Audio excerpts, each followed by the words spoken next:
In front of me is Lenovo Yoga Tab Plus, and today I would like to show you how you can edit passwords saved in Google Passwords Manager. Begin by opening Settings and scrolling to click on Accounts and Sync. Then use this icon next to Google. Hit Google Password Manager and select the password you wish to edit. Enter your screen lock, hit Edit button and change whatever you want to.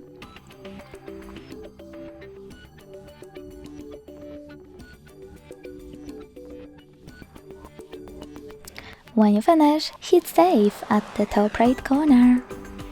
Thanks so much for watching. If you enjoyed this video, leave a like, comment and subscribe. Bye!